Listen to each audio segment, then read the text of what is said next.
Acompáñanos a leer juntos la Biblia en un año con Alexander Suárez.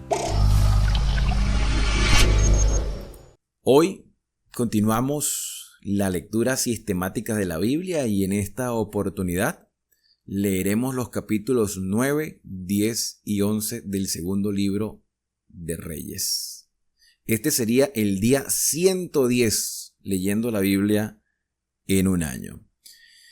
Y nos habíamos quedado en el video anterior con algunas actividades que hizo el profeta Eliseo ayudando a otras personas. Movido por el Espíritu Santo, ayudó a un joven que se le había caído un hacha en el río y milagrosamente el hacha flotó. Le mostró bondad a unos sirios que vinieron a buscarlo y a través de una ceguera ellos no percibieron dónde se encontraban y cuando vinieron a percatarse estaban en el medio de Samaria, la capital de Israel en el norte. El rey le dijo a Eliseo, los matamos, y Eliseo dijo, no los mates, dales de comer y despídelos. Pero después hubo una circunstancia de guerra y de hambruna en Israel a causa de un sitio por parte de los mismos sirios. Hubo una hambre tan terrible que las personas incluso comercializaban cabezas de asno y excrementos de paloma. Y el rey adjudicaba la situación precaria al profeta de Dios. O sea, la culpa es del profeta, la culpa es de Dios, de la situación tan precaria. Pero Dios proveyó abundancia, haciendo que los sirios huyesen sin sentido. Y 4 leprosos pudieron descubrir un gran botín y sintieron la necesidad de decirle al pueblo, aquí hay alimento para todos ustedes. También habían otras cosas, otros detalles que estudiamos en el video anterior, pero si no lo has visto, te invito a que lo veas y tomando en cuenta esta información, vamos a abrir nuestras Biblias en el segundo libro de Reyes, capítulo número 9. Dice el verso 1, el profeta Eliseo llamó a uno de los hijos de los profetas y le dijo, ciñe tus lomos y toma una redoma de aceite en tu mano y ve a Ramot de Galaad. Lo mandó a hacer o a cumplir una misión. Cuando llegues allá, a Ramot de Galaad, verás allí a Jehú, hijo de Josafat, hijo de Nimsi, y entrando haz que se levante de entre sus hermanos y llévalo a la cámara. Este Josafat que se menciona aquí no es el mismo Josafat, rey de Judá, este es otro. Y Jehú, ya habíamos leído un poco de él anteriormente, iba a ser ungido como el próximo rey de Israel, una dinastía nueva, una nueva generación, una nueva genealogía en el trono de Israel en el norte. Cuando llegues allá verás a Jehú, hijo de Josafat, hijo de Nimsi, y entrando haz que se levante de entre sus hermanos y llévalo a la cámara, a un cuarto. Toma luego la redoma de aceite y derrámala sobre su cabeza y di, así dijo Jehová, yo te he ungido por rey de Israel. Y abriendo la puerta, echa a huir y no esperes. Fue pues el joven y el profeta a Ramot de Galaad. Cuando él entró, he aquí los príncipes del ejército que estaban sentados. Y él dijo, príncipe, una palabra tengo que decirte. Jehú dijo, ¿a cuál de todos? Y él le dijo, a ti, príncipe. Y él se levantó y entró en casa, y el otro derramó el aceite sobre su cabeza y le dijo, así dijo Jehová, Dios de Israel, yo te he ungido por rey sobre Israel, pueblo de Jehová. Mano, derramar aceite, le caía el aceite de oliva por la cabeza, por la barba, chorreaba el aceite. Ungir implicaba echarle cierta cantidad de aceite en la cabeza como símbolo de responsabilidad y de espiritualidad. El ungimiento era símbolo de la obra del Espíritu Santo.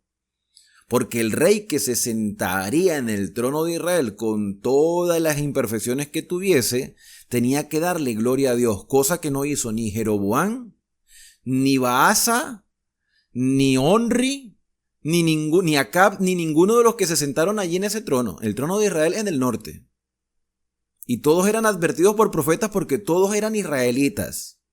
Igualmente los reyes de Judá en el sur. Jehú, un israelita, iba a ser el próximo rey en Israel, pero no de la descendencia de la familia que estaba sentada en el trono en ese momento, que era la familia de Onri, Acab, Ocosías y Jorán, que fueron los de la familia de los honritas que se sentaron en el trono de Israel. Una nueva generación, una nueva genealogía, se sentaría en el trono por orden del Señor, y Jehú fue ungido.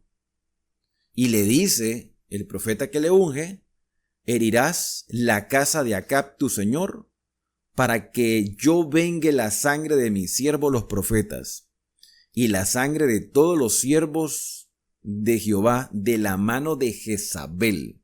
Acab ya había muerto, pero Jezabel no. Jezabel tenía una hija en el sur de Judá, tenía una hija que era la reina porque se había casado con el rey Jorán, que era el hijo de Josafat, y esta parejita tuvieron un hijo al cual le pusieron Ocosías. Pero Jezabel todavía estaba por ahí. Herirás a la casa de tu señor, y perecerá toda la casa de Acab, y destruiré de Acab todo varón, así el siervo como el libre en Israel. Y yo pondré la casa de Acab como la casa de Jeroboam, hijo de Nabat, y como la casa de Baasa, hijo de Ahías. Y a Jezabel, que todavía estaba viva a pesar de que Acab estaba muerto, y a Jezabel la comerán los perros en el campo de Jezreel, y no habrá quien la sepulte. Y enseguida este profeta abrió la puerta y se echó a huir después que le dio la instrucción a Jehú. Después salió Jehú a los siervos de su señor y le dijeron: ¿hay paz? Me imagino que secándose el aceite que le había caído en la barba. ¿Hay paz? ¿Para qué vino a ti aquel loco? Imagínate cómo tildaban algunos profetas de locos. Y él les dijo: vosotros conocéis al hombre y sus palabras. Ellos dijeron: mentira. Decláranoslo ahora. Y él dijo: así y así me habló diciendo: así ha dicho Jehová, yo te unjo por rey sobre Israel. Entonces cada uno tomó apresuradamente su manto y lo puso debajo de Jehú en el trono alto, y tocaron corneta y dijeron: Jehú es rey. Mano, esta gente ya estaba planificando muchas cosas en contra del rey de Israel.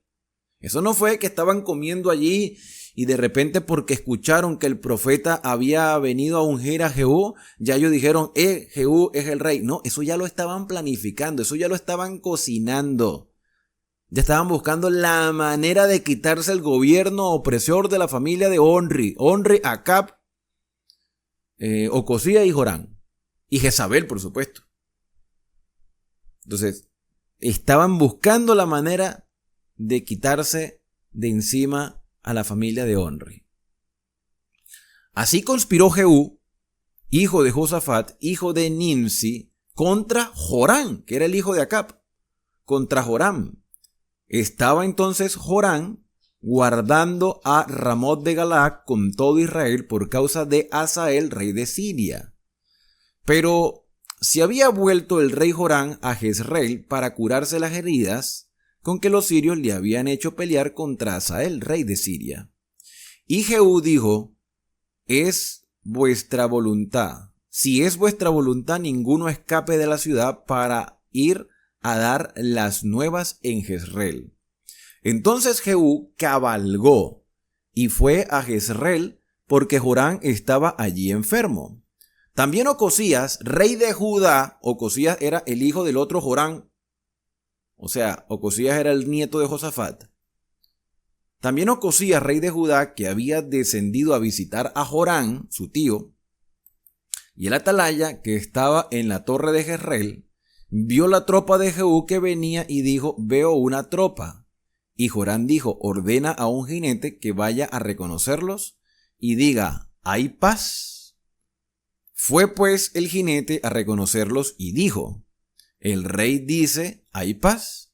Y Jehú, que venía evidentemente a destronar a Joram, Jehú le dijo, ¿qué tienes tú que ver con la paz? Vuélvete conmigo. El atalaya dio luego aviso diciendo, el mensajero llegó hasta ellos y no se vuelve. Convencieron al mensajero a que se les uniera la revuelta contra Joram. Joram era un rey malo, un rey opresor, un rey que había desviado al pueblo de Israel. Lo hizo Joram, lo hizo Ocosías, lo hizo Acab, lo hizo Onri, lo hicieron todos los que estaban antes de ellos. Entonces envió otro jinete, el cual llegando a ellos dijo, el rey dice, ¿hay paz? Y Jehú respondió, ¿qué tienes tú que ver con la paz? Vuélvete conmigo. Y la atalaya volvió a decir, también éste llegó a ellos y no vuelve. Y el marchar del que viene es como el marchar de Jehú, hijo de Nimsi, que viene impetuosamente. ¿Se conocían? Entonces Joram dijo, unce el carro, y cuando estaba uncido en el carro, salieron Joram, rey de Israel, y Ocosías, rey de Judá, cada uno en su carro. Y salieron a encontrar a Jehú, al cual hallaron en la heredad de Nabot de Jezreel. Este Nabot de Jezreel fue el asesinado, el apedreado, manipulando las leyes Jezabel de Dios para acusar falsamente a Nabot y quedarse con su tierra. Porque Acab era un caprichoso. Pero ya Acab estaba muerto.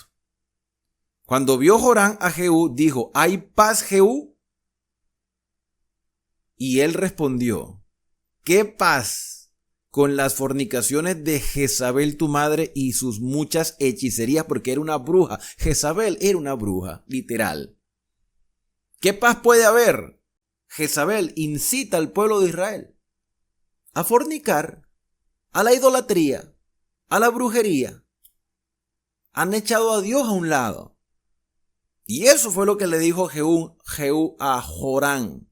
Cuando Joram escucha estas palabras, volvió las riendas y huyó y dijo, Ocosías, traición, Ocosías, traición.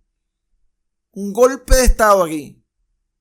Pero Jehú entesó su arco e hirió a Joram en las espaldas, y la saeta salió por su corazón y él cayó en su carro. Dijo luego Jehú a Bidkar, su capitán, tómalo y échalo a un extremo de la heredad de Nabot de Jezreel. Acuérdate que cuando tú y yo íbamos juntos con la gente de Acab su padre, Jehová pronunció esta sentencia sobre él diciendo, que yo he visto ayer la sangre de Nabot y la sangre de sus hijos. Dijo Jehová, y te daré la paga en esta heredad. Dijo Jehová, tómalo pues ahora y échalo en la heredad de Nabot conforme a la palabra de Jehová. Si las personas se habían dado cuenta que lo que se había hecho era algo despiadado, algo criminal contra Nabot. La gente sabía lo que había pasado. Viendo esto, Ocosías, rey de Judá, huyó por el camino de la casa del huerto, y lo siguió Jehú diciendo, herid también a este en el carro, y le hirieron a la subida de Gur junto a Ibleán. Y Ocosías huyó a Megiddo, pero murió allí. Murió Joram, rey de Israel, y Ocosías, rey de Judá. Y sus siervos le llevaron en un carro a Jerusalén, y allá le sepultaron con sus padres, en su sepulcro en la ciudad de David. Y en el 11º año de Joram, hijo de Acab, comenzó a reinar Ocosías sobre Judá. Vino después Jehú a Jezreel, y cuando Jezabel lo oyó, se pintó los ojos con antimonio, y se atavió su cabeza y se asomó por la ventana, o sea, con orgullo. Aquí la reina soy yo. Si tú piensas que vienes acá a subestimarme, a hacerme sentir miedo, estás bien equivocado. Jezabel era una mujer, como dije en estos días, ¿no? Empoderada. Pero empoderada para todo lo malo, para todas las perversidades. manipulando las leyes de Dios y asumiendo atributos que no le correspondían. Entonces ella se para así con su orgullo. Y cuando entraba Jehú por la puerta, ella dijo: ¿sucedió bien a Sinri que mató a su señor? Mira que hasta Jezabel se conocía la historia de Israel. ¿Se acuerdan de Sinri? ¿Sabe quién era Sinri? Sinri fue una persona que cuidaba del rey, si no me equivoco, el hijo de Baasa, Ela, lo cuidaba y lo mató. Y Sinri después asume el reino, pero su reino dura solo 7 días. Al final terminó prendiéndose fuego al mismo. Entonces Jezabel, que conocía la historia de Israel, a pesar de no ser israelita, ella le dice: sucedió bien así a Sinri que mató a su señor. Ahora, ¿cómo conocía Jezabel la historia de Israel? Porque el siguiente rey después de Sinri fue Onri, y Onri era el suegro de Jezabel. Así que me imagino que Onri se estaba diciendo: mira, el rey que estaba antes que yo era un tipo que se suicidó. ¿Y por qué se suicidó? Porque traicionó al rey que estaba antes que él. Alzando él, Jehú, entonces su rostro hacia la ventana, dijo: ¿quién está conmigo? ¿Quién está conmigo? ¿Quién? Y se inclinaron hacia él 2 o 3 eunucos. Y él les dijo: echadla abajo. O sea, los que estaban con Jezabel, ella decía que aquí soy yo la que manda. Los que estaban con Jezabel estaban descontentos con ella. Entonces, estos eunucos que estaban arriba, cerca de Jezabel, se rebelaron contra ella y la tiraron por la ventana, por orden de Jehú. Él le dijo: echadla abajo, y ellos la echaron, y parte de su sangre salpicó en la pared y en los caballos, y él la atropelló, la remató. Entonces entró luego, y después que comió y bebió, y dijo: id ahora a ver a aquella maldita. Imagínate como terminaron describiendo a Jezabel, como una maldita, y sepultarla, pues es hija del rey. En el libro de Apocalipsis, si no me equivoco, en la iglesia de Tiatira, capítulo número 3 de Apocalipsis. Sí, capítulo 3 de Apocalipsis. Cuando se hace la descripción de la iglesia de Tiatira, se menciona a Jezabel. Jezabel es el símbolo de la perversidad religiosa. Es el símbolo de la fornicación espiritual. Jezabel es la representación de la corrupción religiosa. Porque Jezabel era promotora del culto a Baal, pero en una población que debía adorar a Dios, que era el pueblo de Israel. Entonces aquí Jezabel termina siendo descrita como una mujer maldita por todo el daño que hizo, y bueno, su cadáver quedó allí tirado. Cuando la fueron a ver, dice: cuando ellos fueron para sepultarla, no hallaron de ella más que la calavera y los pies y las palmas de las manos. ¿Por qué? Porque los perros se habían comido a Jezabel. Que había hambre en la tierra también, ¿no? Y si pasaban hambre los seres humanos, imagínense el hambre que pasaban los perros. Se comieron a Jezabel completica. Y volvieron y se lo dijeron, y él dijo: esta es la palabra de Dios, el cual él habló por medio de su siervo Elías Tisbita, diciendo: en la heredad de Jezreel comerán los perros las carnes de Jezabel. Y el cuerpo de Jezabel será como estiércol sobre la faz de la tierra en la heredad de Jezreel, de manera que nadie puede decir: esta es Jezabel. También en el libro de Apocalipsis, específicamente en el capítulo 17, está la imagen de una mujer vestida de púrpura y escarlata como una reina, pero en realidad es una prostituta que está embriagada con la sangre de los santos. Esa prácticamente también es una descripción de Jezabel. Jezabel mandó a matar a los profetas de Dios y corrompió al pueblo de Israel. Se prostituyó en todos los aspectos.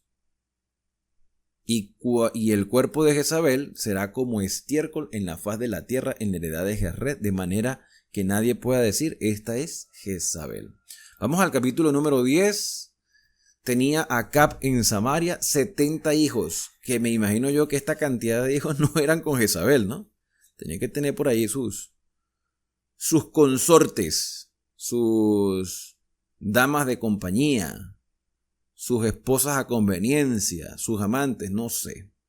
Lo cierto es que tuvo 70 hijos y Jehú escribió cartas y las envió a Samaria, a los principales de Jezreel, a los ancianos y a los ayos de Acab, diciendo, inmediatamente que lleguen estas cartas a vosotros, los que tenéis a los hijos de vuestro señor, y los que tienen carros y gente de a caballo, la ciudad fortificada y las armas, escoged al mejor y al más recto de los hijos de vuestro señor, y ponedlo en el trono de su padre, y pelead por la casa de vuestro señor. O sea, Jehú hizo un desafío.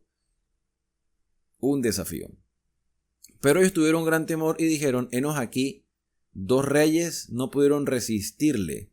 ¿Cómo le resistiremos nosotros? ¿Cuáles eran esos 2 reyes que no pudieron resistir a Jehú? Ocosías de Judá y Joram de Israel. Jehú le termina diciendo, coloquen al que ustedes quieran en el trono. Coloquen al que ustedes quieran. Y después él se va a enfrentar a mí. Entonces el pueblo dijo, no, eso está como difícil. Si venció a 2 reyes, puede vencer a cualquiera que se siente en el trono.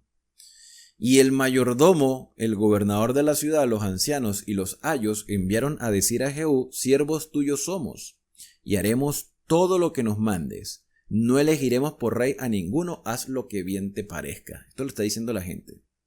Él entonces les escribió la segunda vez diciendo, si sois míos y queréis obedecerme, tomad las cabezas de los hijos varones de vuestro señor, y venid a la mañana a esta hora a Jezreel, y los hijos de Israel, y los hijos del rey, 70 varones, estaban con los principales de la ciudad que los criaron. O sea, que hubo una masacre. Lo de barrer a la familia de Acab era literal. Yo no voy a decir si esto está bien o está mal, porque evidentemente es una masacre. Pero es una condenación y es un juicio que viene de parte de Dios. Dios dijo, no quedará nadie de la casa de la familia de Acab. Nadie, todos serán barridos. ¿Era esta la manera? Evidentemente no. Pero se cumplió porque Dios sabía lo que iba a suceder. Cuando las cartas llegaron a ellos, tomaron a los hijos del rey y degollaron a los 70 varones y pusieron sus cabezas en canastas y se las enviaron a Jezreel. Y vino el mensajero que le dio las nuevas diciendo, han traído las cabezas de los hijos del rey. Y él les dijo, ponedlas en 2 montones a la entrada de la puerta hasta la mañana. Venida la mañana salió él y estando en pie dijo a todo el pueblo, vosotros sois justos. He aquí yo he conspirado contra mi señor y le he dado muerte. Pero ¿quién ha dado muerte a todos estos? Es verdad, yo maté al rey. A ver, aquí Jehú está tratando también de salvarse las espaldas. Porque los que se han sentado en el trono de Israel han sido todos unos traicioneros, todos. Todos se han traicionado entre ellos. La familia de Baasa traicionó a la familia de Jeroboam. Sinri traicionó a la familia de Baasa. Después vinieron los honritas y también pues hubo una desviación en todo aspecto. Una desviación total, una inmoralidad y una falta de espiritualidad. Entonces aquí Jehú está tratando de decir, dice, sí, yo maté al rey, vale, pero ellos nos han sacrificado a todos nosotros. Ellos han destruido a Israel. Ellos nos han apartado del camino del Señor. Entonces, ¿quién ha dado muerte a todos estos que a lo largo de la historia han sufrido? Pues los que se han sentado en el trono. Sabed ahora que de la palabra que Jehová habló sobre la casa de Acab, nadie caerá en la tierra, y que Jehová ha hecho lo que dijo por su siervo Elías. Mató entonces Jehú a todos los que habían quedado de la casa de Acab en Jezreel, a todos sus príncipes, a todos sus familiares y a todos sus seguidores, hasta que no quedó ninguno. Luego se levantó de allí para ir a Samaria, y en el camino llegó a la casa de Esquileo de pastores, y halló allí a los hermanos de Ocosías, rey de Judá. Y les dijo: ¿quiénes sois vosotros? Y ellos dijeron: somos hermanos de Ocosías, y hemos venido a saludar a los hijos del rey y a los hijos de la reina. O sea, como que si hubiesen hecho una fiesta y entonces los hijos del rey de Judá vinieron a la fiesta. ¿Será que ellos no se habían enterado que su padre había muerto? Entonces él le dijo: prendedlos vivos, y después que los tomaron vivos, los degollaron junto al pozo de la casa de Esquileo. 42 varones sin quedar ninguno de ellos. O sea que no solamente se barrió la posteridad de la familia de Acab, sino que los hijos del rey, Ocosías, que también evidentemente por su genealogía eran familiares de Acab, porque Acab era el padre de Atalía, y Atalía se había casado con Jehú, y de esa unión salió Ocosías. Espero que no se confundan con toda esta cantidad de reyes, pero así fue parte de la historia. Entonces todos estos hijos del rey eran también familias de Acab, y la gente sabía el parentesco que había hecho la casa de Israel y la casa de Judá.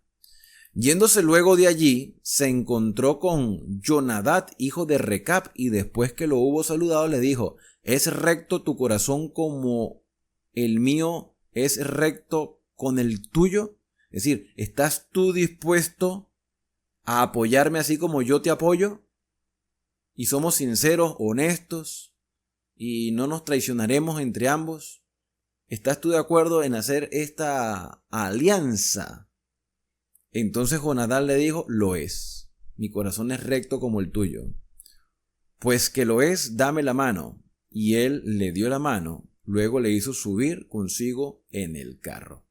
Si tu corazón es como el mío, dame la mano y sube al carro. Y se unieron estos dos hombres, el rey Jehú y Jonadab, hijo de Recab.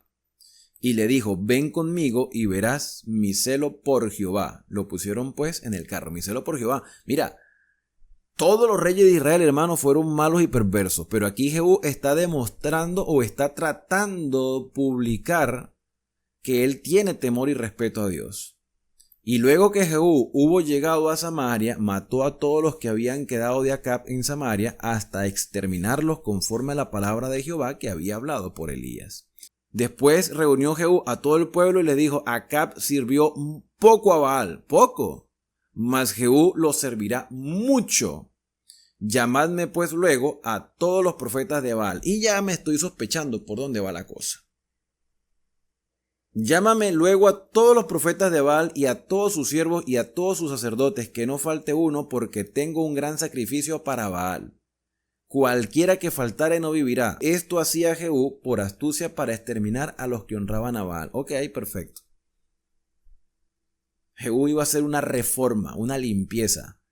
Y dijo Jehú: santificad un día solemne a Baal, y ellos convocaron. Y envió Jehú por todo Israel, y vinieron todos los siervos de Baal, de tal manera que no hubo ninguno que no viniese. Y entraron en el templo de Baal, y el templo de Baal se llenó de extremo a extremo. Entonces dijo el que tenía el cargo de las vestiduras: saca vestiduras para todos los siervos de Baal, y él le sacó vestiduras. Es una fiesta ahí grandísima. Entró Jehú con Jonadab, hijo de Recab, en el templo de Baal, y dijo a los siervos de Baal: mirad y ved que no haya aquí entre vosotros alguno de los siervos de Jehová, sino solamente los siervos de Baal. Si hay alguien aquí que adora a Jehová, sálgase. No se le tiene permitido quedarse aquí. Y cuando ellos entraron para hacer sacrificios y holocaustos, Jehú puso fuera a 80 hombres y le dijo: cualquiera que dejase vivo a alguno de aquellos hombres que yo he puesto en vuestras manos, su vida será por la del otro. Aquí no debe quedar ninguno con vida. Todos deben morir. Todos estos sacerdotes de Baal. Mira, Elías ya había logrado una victoria en el Carmelo. Y murieron 450 profetas de Baal. Pero ahora la población de Israel está aún más repleta de sacerdotes de Baal. Y fueron reunidos en un mismo lugar. Y después que acabaron ellos de hacer el holocausto, Jehú dijo a los de su guardia y a los capitanes: entrad y matadlos, que no escape ninguno. Y los mataron a espada y los dejaron tendidos los de la guardia y los capitanes, y fueron hasta el lugar santo del templo de Baal. Y sacaron las estatuas del templo de Baal y las quemaron. Y quebraron la estatua de Baal y derribaron el templo de Baal y lo convirtieron en letrina hasta hoy. En letrina. El templo de Baal quedó de letrina, de baño público. Así exterminó Jehú a Baal de Israel. Con todo eso, Jehú no se apartó de los pecados de Jeroboam. Siguió la idolatría en Israel. Los pecados de Jeroboam es la idolatría.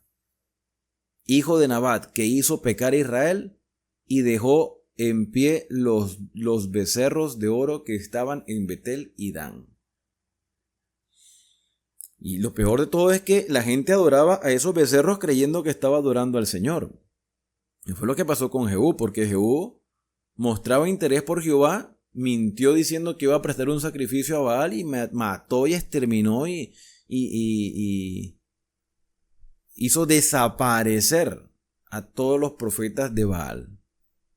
Jehová dijo a Jehú: por cuanto has hecho bien ejecutando lo recto delante de mis ojos, e hiciste a la casa de Acab conforme a todo lo que estaba en tu corazón, tus hijos se sentarán sobre el trono de Israel hasta la 4ª generación. Será una generación extensa. Mas Jehú no cuidó de andar en la ley de Jehová.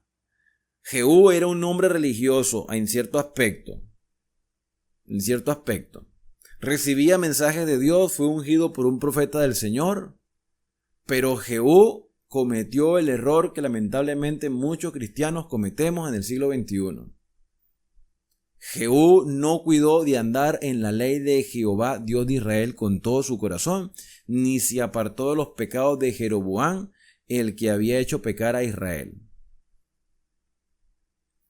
En aquellos días comenzó Jehová a cercenar el territorio de Israel y los derribó a Hazael por todas las fronteras.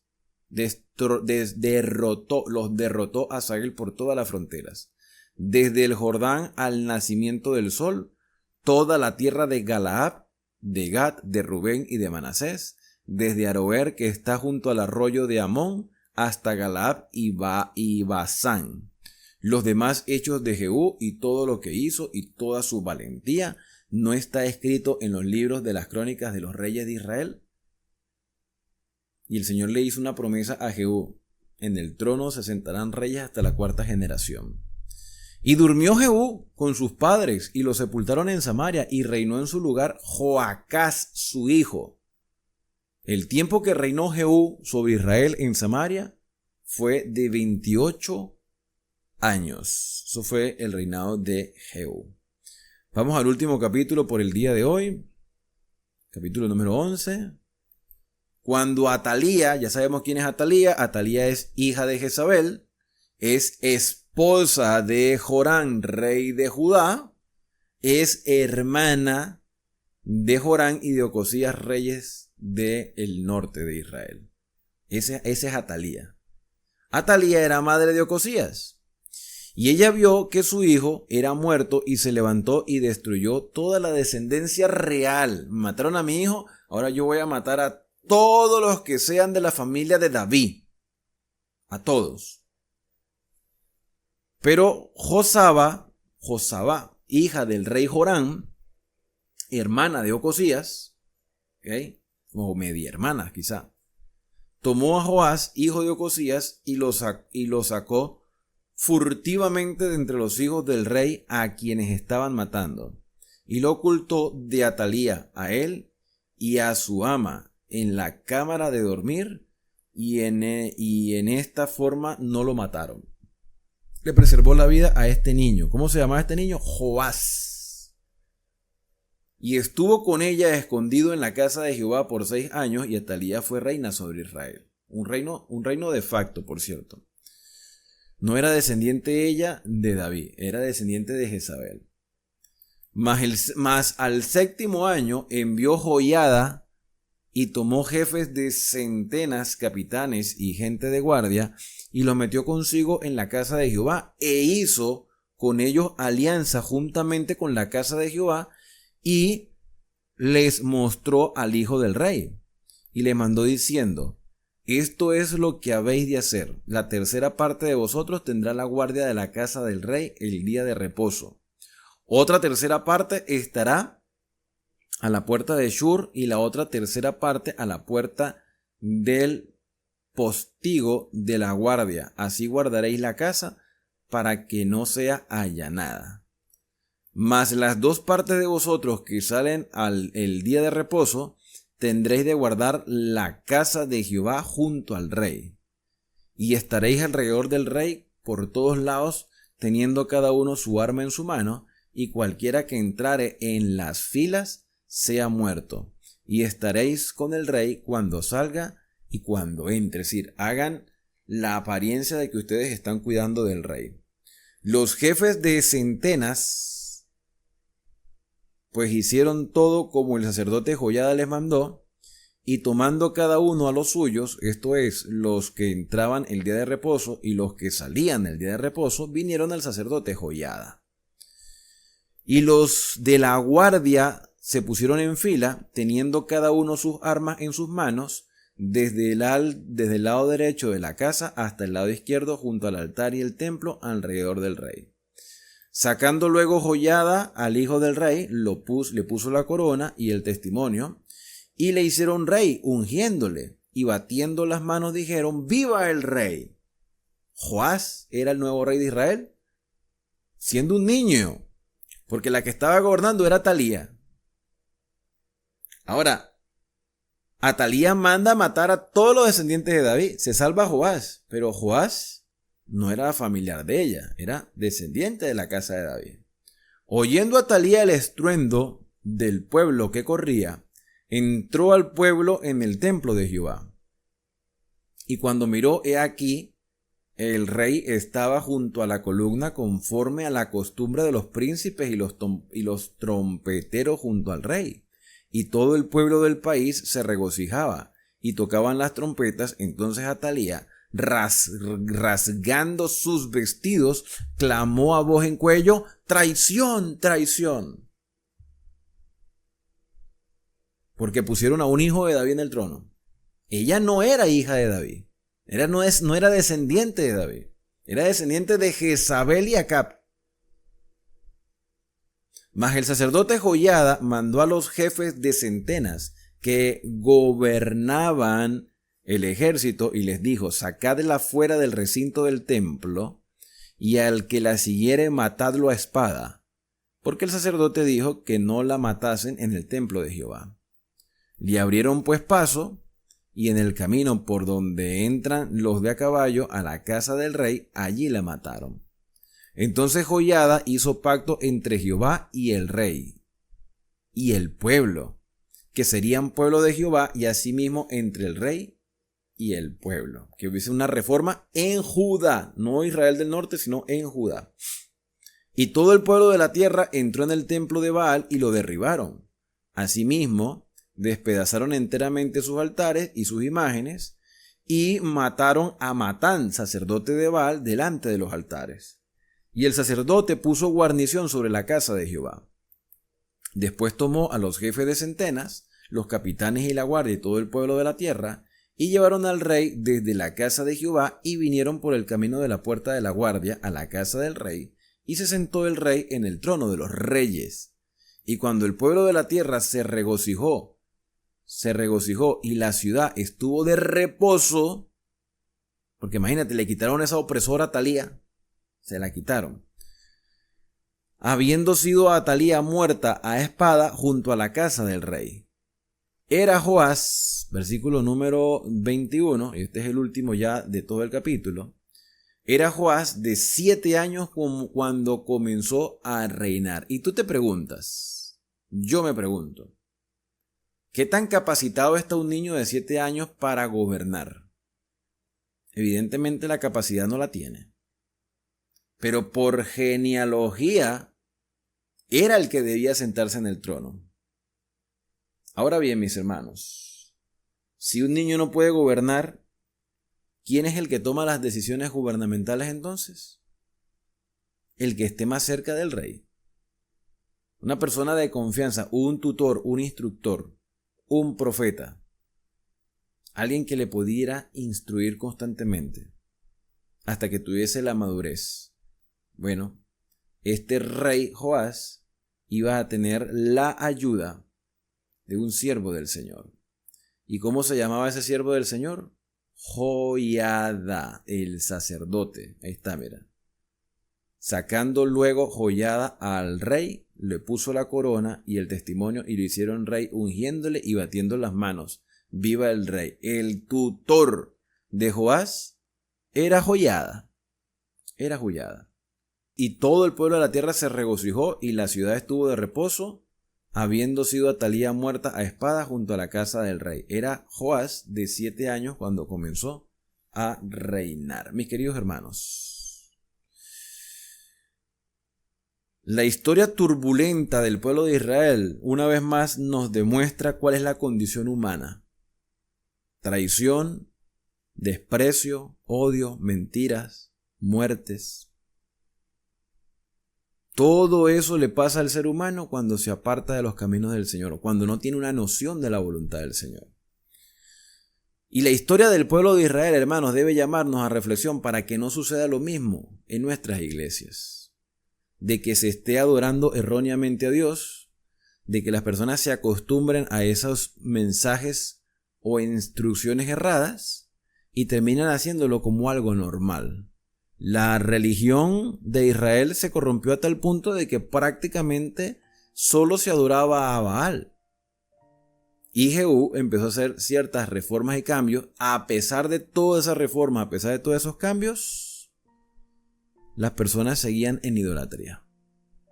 Bueno, no todo es perfecto, no todo eso se puede lograr, pero se puede intentar. Y Jehú no hizo el menor intento para restaurar la religión a Jehová en el pueblo de Israel. Y ya en el lado sur, donde Joás se está proclamando como rey, Joás, con su tutor Joiada, pudieran instruir al pueblo de Israel para estar listos para la venida del Mesías. Y nosotros también tenemos que estar listos para el retorno del Mesías, que es Cristo Jesús. Ya Jesús vino, ahora retornará. Y ese glorioso evento, esa segunda venida de Cristo, hermanos, nos debe motivar a ser perseverantes. Nos debe motivar para que hoy nuestra fe se fortalezca y para que hoy podamos vivir con esperanza hasta el día que Cristo venga a buscarnos. Por eso mi deseo para ti hoy más que nunca es que Dios te bendiga y te guarde, que haga resplandecer Dios su rostro sobre ti y que tenga de ti misericordia, que el Señor alce sobre ti su rostro y ponga en ti paz. Nos vemos en una próxima lectura, aquí en Esperanza, el canal de las Sagradas Escrituras.